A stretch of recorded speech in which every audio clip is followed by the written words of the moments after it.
Hey, welcome to Mad English TV. This might be the most helpful lesson for you to improve your verb tenses. Okay, so listen up. Look at these three words: be, have, and do. Do you really understand how to use them? If you can understand these verbs, you're going to have a much easier time understanding verb tenses. Okay, so let's just look at how these verbs are conjugated, right? This is called verb conjugation. Let's look at be. I am, you are, he is, we are, you guys are, they are. Have. I have, you have, he have, you have, that. I do, we do, they do. Okay, this is really easy, right? I just wanted to point out one thing. Look at the verb be. Do you see be anywhere here? No. Look at have. Have, do. Okay, but when we come to the verb be, it's not there. But all these are conjugations of the verb be, and that's going to be really important to understand moving forward, okay?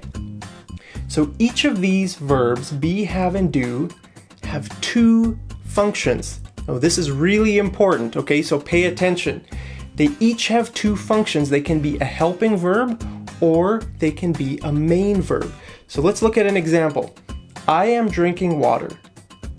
Am is the helping verb and drinking is the main verb. We need the helping verb because you can't just say I drinking water. That's wrong, right? So that's why we need two verbs here. We need a helping verb and a main verb. Okay, let's take a look at the verb be. It can have two functions. It can be a helping verb. The kids are going to bed. Are is helping the main verb going, right? But the verb be can also be a main verb itself, in which it performs a linking function. Okay, this is what it means to link. There's a link right there. So she is hungry. She hungry. She is hungry. Let's look at the verb have. So it can be a helping verb. Have you eaten yet? Eaten is the main verb and have is helping it. Okay. Or the verb have can be a main verb in which it can mean several different things. Okay. It can be possessing. I have $1,000. It means I own $1,000. Or it can mean experiencing. We had a nice picnic. We experienced a nice picnic. Or it can mean consuming, to consume. We had pizza yesterday. It means we ate pizza yesterday. If I say I had milk for breakfast, it means I drank milk for breakfast. Okay, so the word consume means to eat or drink something. All right, let's take a look at the verb do. It can have two functions. It can be a helping verb. Do you like cake? Like is the main verb. Do is the helping verb. Or do can be a main verb, which means to perform something. Let's take a look at this example.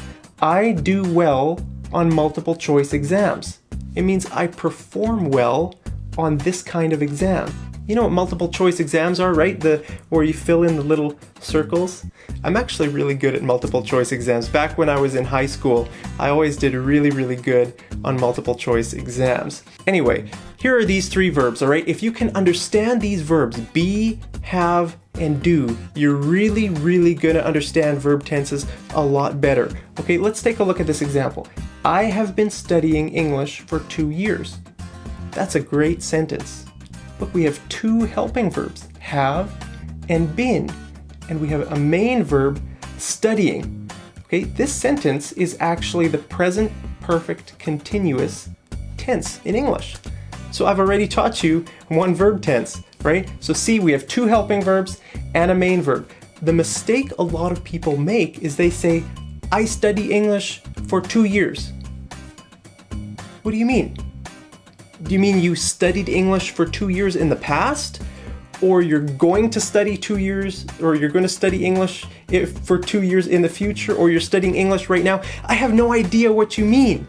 That's why we need to use helping verbs to get the verb tense right, okay? So if you say, I have been studying English for 2 years, then I can say, I know what that means. I know exactly what you mean. But if you say, I study English for 2 years, I don't know what it means, okay? So this stuff is really, really important, and there's so many mistakes.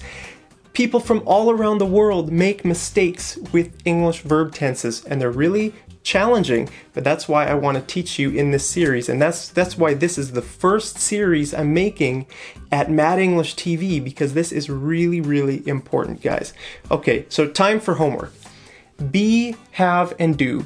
I want you to think of 2 sentences for each of these words, one with a helping verb and the other with a main verb. Okay, so be, helping verb, main verb. Have, helping verb, main verb. Do, helping verb, main verb. So you're going to have 6 sentences in total, and I want you to post them in the comments right down there, and I'll tell you if they're right or wrong. Okay, as always, guys, I'll see you in the next episode of Mad English TV.